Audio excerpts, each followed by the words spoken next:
For the first time in more than a week, Israel has carried out an airstrike in Gaza, killing a Hamas cell commander the IDF says was planning attacks against Israeli troops. The strike comes as negotiations over disarming Hamas remain stalled, and as Israel makes clear that one mission will continue regardless, hunting down those responsible for the October 7th massacre.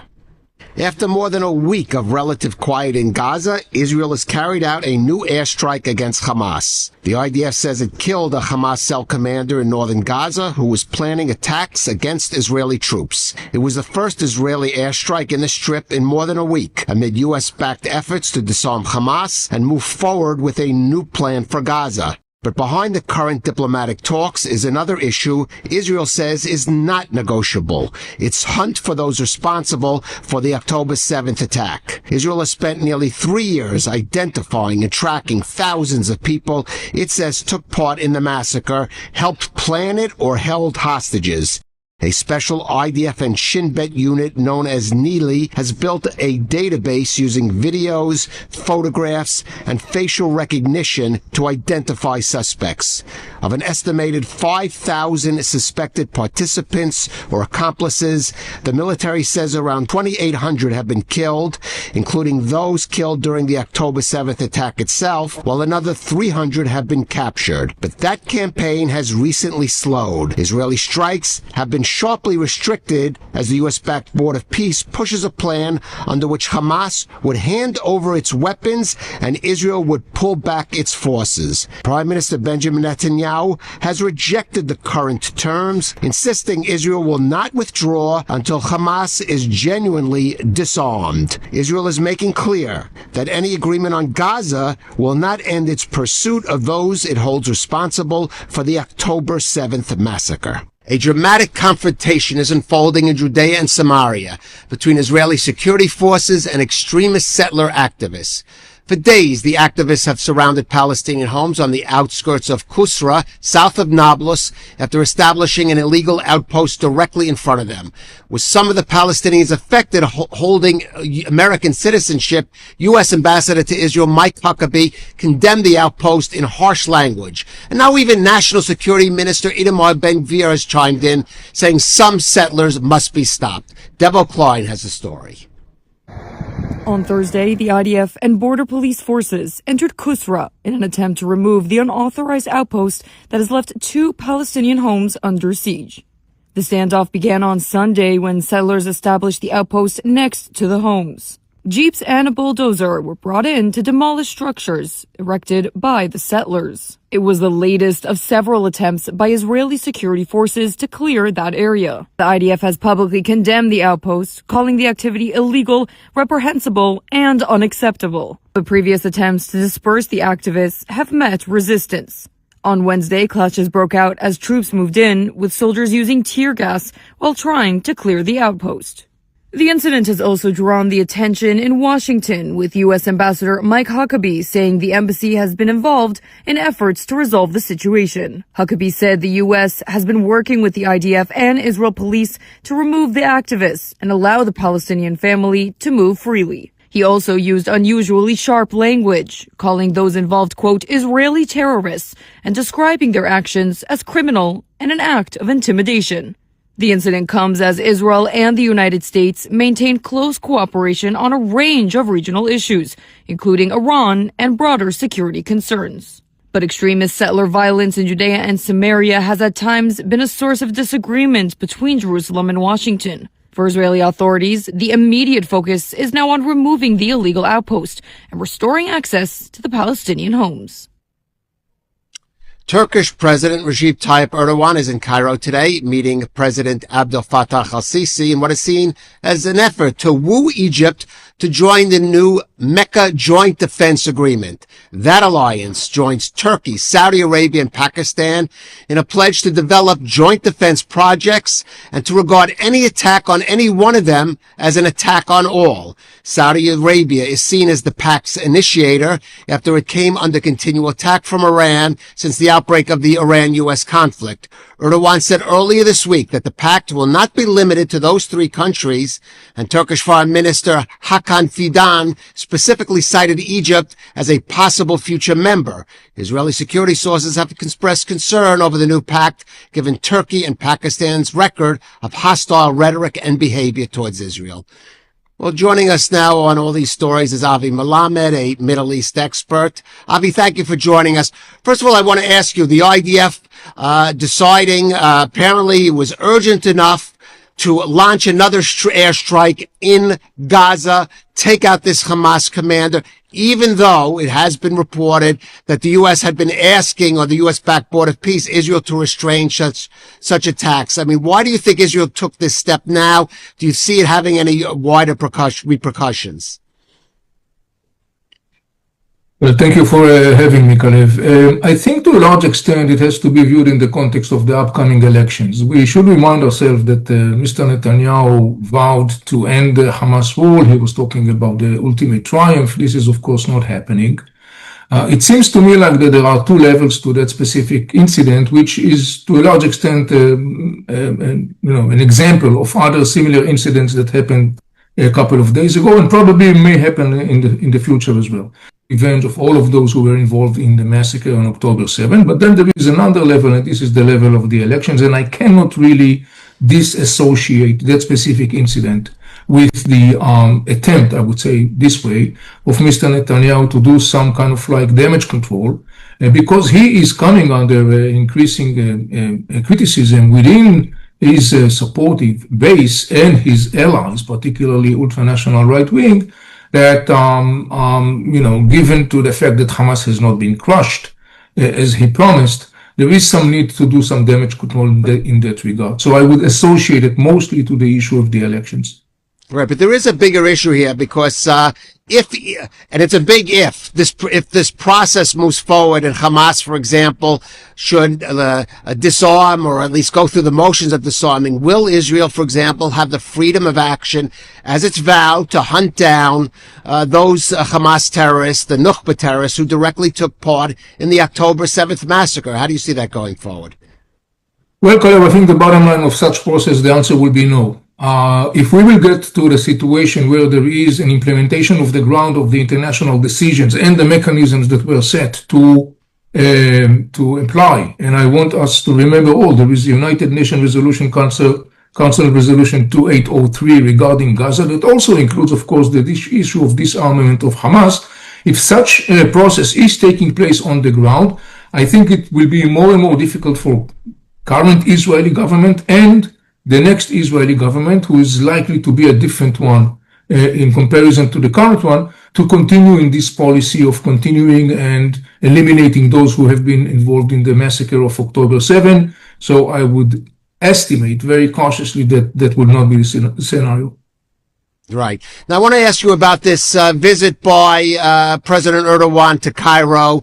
Again, as I said, it's seen it as maybe an effort to woo Egypt into this Mecca security pact, which would link it together with Turkey, Pakistan, Saudi Arabia. Is this a development that should concern Israel? I mean, there are some analysts who say it won't directly impact on Israel, others who say Israel does have reason to be concerned. Look, as it comes to Erdogan, Israel do have a reason to be concerned constantly, if without or with the Mecca agreement. But the interesting point here is Egypt. Egypt, to the best of my understanding, choose to stay out of this Mecca agreement for a couple of reasons. The main reason, I think, that is Egypt doesn't want to bind itself in an agreement or alliances that could drag Egypt into a niches or situation Egypt does not want to be in the first place. By the way, when you look at the story of the Mecca agreement, that the ink even dried out on that agreement, the next day the Houthis started again to attack the Saudis, and up until now, it doesn't seem like this agreement that is supposed to be a deterrence mechanism, it doesn't really seem to be something that is deterring the Houthis from attacking the Saudis. Egypt doesn't want to be caught in such a niche. And then there is, I would say, another reason, and that is the fact that the Egyptians remember very well, and they know very well who Erdogan is. We want to remind ourselves, all of us, that when it comes to the relationship between Egypt and Erdogan, or Erdogan and Saudi Arabia, not so long ago, the two sides had a very bitter relationship. And the Egyptians remember very well that Erdogan is a very cynical leader that can one day kisses and hugging you and the next day he's going against you. And so I think that the Egyptians wouldn't like to be some sort of like a tail in such an alliance, particularly not when Erdogan is the one trying to play the leading role in that regard. It seems to me like now, at least at this point, that Egypt will prefer to continue to stay out. Egypt's policy, regional policy, when you look at its all regional policy vis-a-vis the whole crisis in the region, you see that Egypt, most of the time, it's about Syria, or is it about Sudan, or is it about the war with Iran? Egypt mostly remains on the sideline.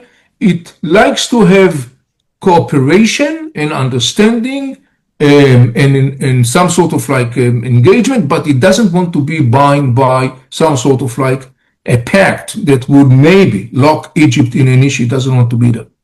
Right. Finally, I do want to ask you about the developing situation in Khusra, this Palestinian village where there's this outpost that was set up by these settler activists, and mainly in the context of friction with the U.S. We see a very rare harsh language by Ambassador Huckabee, someone who generally seems supportive of Israeli settlement in this situation.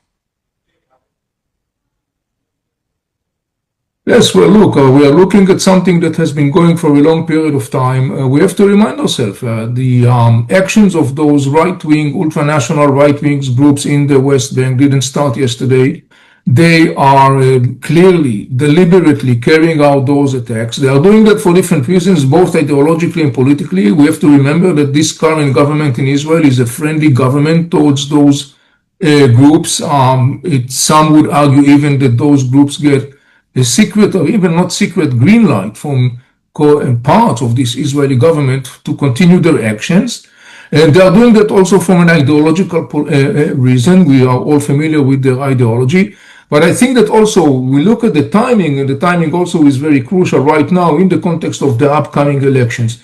The difference this time is that it seems like they picked the wrong target in the sense that it basically evoked an enormous U.S. furious, and hence apparently a very sharp and harsh message came from D.C. to Jerusalem, and that explains the fact that, as you mentioned before, the Israeli Minister of Homeland Security, Itamar Ben-Gvir, who is coming from that camp, even him himself kind of like condemn in a way those people.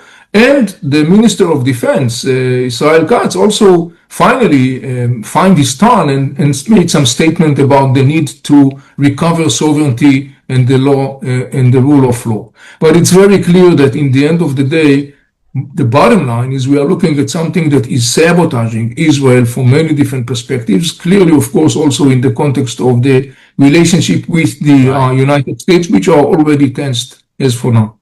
Okay, Avi Malamed, thank you so much for joining us on ILTV. Thank you for having me. Have a good day. 75 years ago, a bold idea helped build a nation. Since then, Israel Bonds has helped power growth, innovation, and resilience across Israel. Generation after generation, investors have turned values into action. Now, it's your turn to be a part of the next chapter. Celebrate 75 years of Israel Bonds. Invest today at israelbonds.com.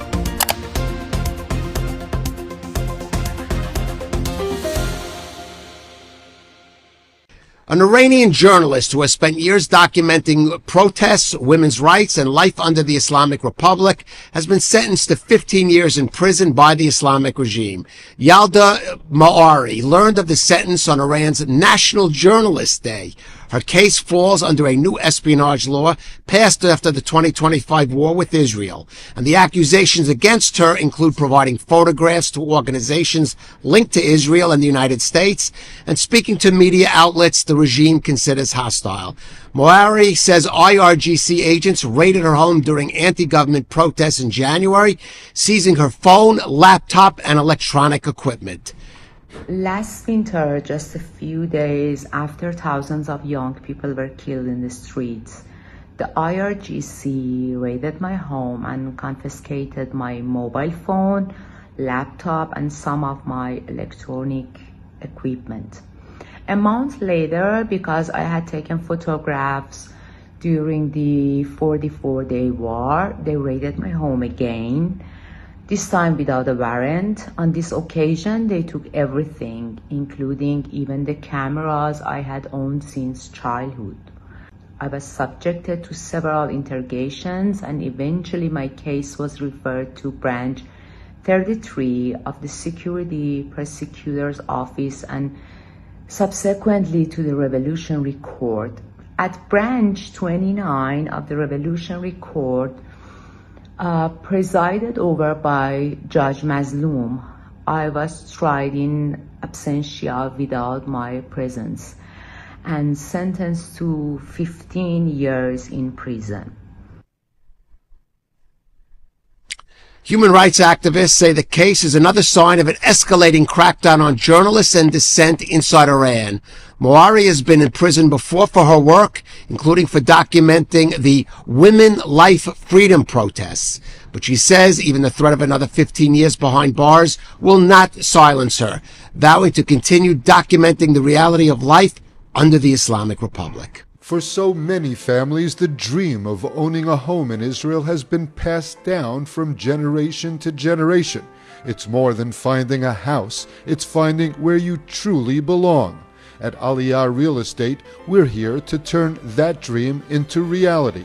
Whether you envision life in the historic streets of Jerusalem, the welcoming community of Ra'anana, the beautiful shores of Netanya, or the excitement of Tel Aviv, Eliyahu Kleinman will be with you every step of the journey. From finding the perfect home to navigating every detail of the buying process, Aliyah Real Estate makes purchasing a home in Israel easy, stress-free, and personalized to your needs. Your journey home can begin with one conversation. Scan the QR code today and let Eliyahu Kleinman and Aliyah Real Estate help you find the home you've always dreamed of in Israel.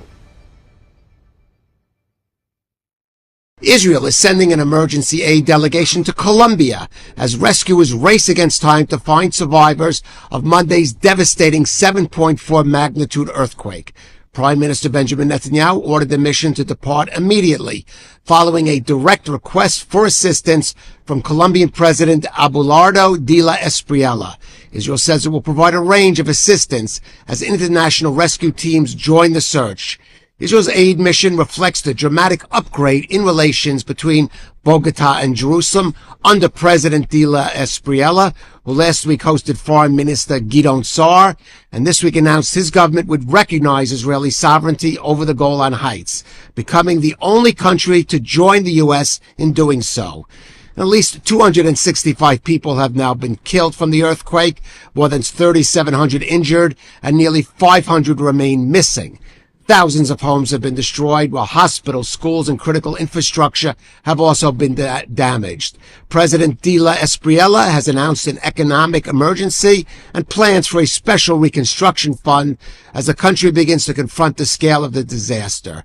But for hundreds of families, the priority is not rebuilding yet. They are still waiting outside collapsed buildings, searching hospitals, and desperately trying to find relatives who have not been heard from since the earthquake.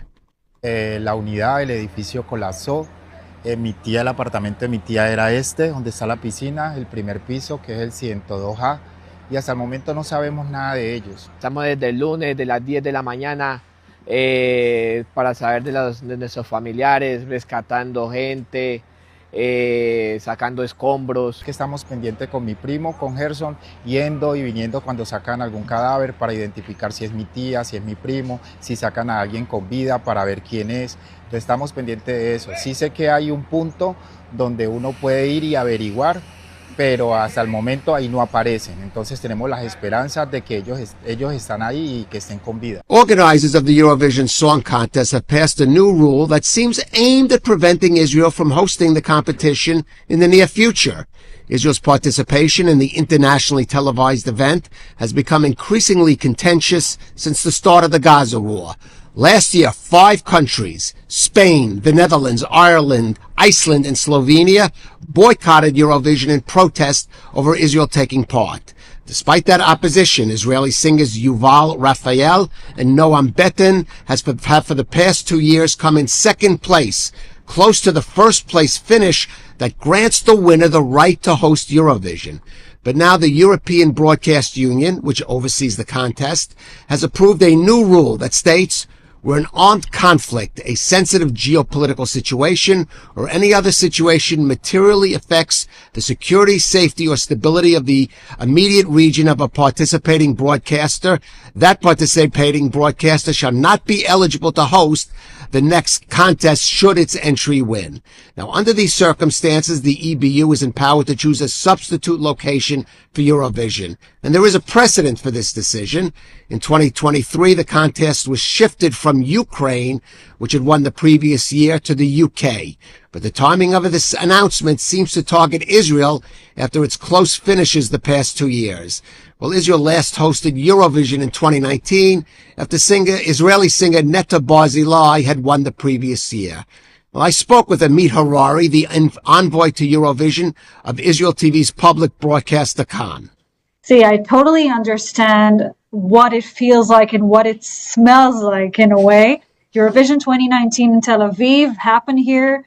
I mean, Israel is never a very, very calm country, if you know what I mean. It's never very calm. I mean, there's always something going on, but it wasn't in war. Now we're also not in war, but still, you know, Iran is in the background and things are in the background. It's not that easy to host Eurovision. Eurovision is a really big contest involving millions and millions of dollars in production and having to bring so many people inside your country. And I think it's a way of the EBU to say, okay, we're not going to take any risks. In a way, it's also, I think, in my opinion, a way to try to calm down the countries that withdrew from Eurovision to try getting them back in some way, to say, okay, if Israel wins, we're going to examine if they can host. At U Haifa International, diversity isn't a slogan, it's a daily reality. On a beautiful mountain campus overlooking the Mediterranean, students from different countries, religions, and languages come together to learn, live, and grow. We always say, if you want to see how to make peace in the Middle East, come to Haifa. Haifa is Israel's most culturally diverse city, and the University of Haifa reflects that spirit, celebrating different traditions, perspectives, and stories. Here, diversity shapes richer discussions, deeper friendships, and a community where everyone belongs. Our community of students comes from many, many different countries, speaks different languages, celebrates different holidays, and we make sure that everyone feels at home. And in this multicultural environment, U Haifa master students gain far more than a degree. They learn to embrace their differences, find mutual ground, and thrive in global settings. Great academic and professional opportunities, great people, lots of history, so I would say just go for it.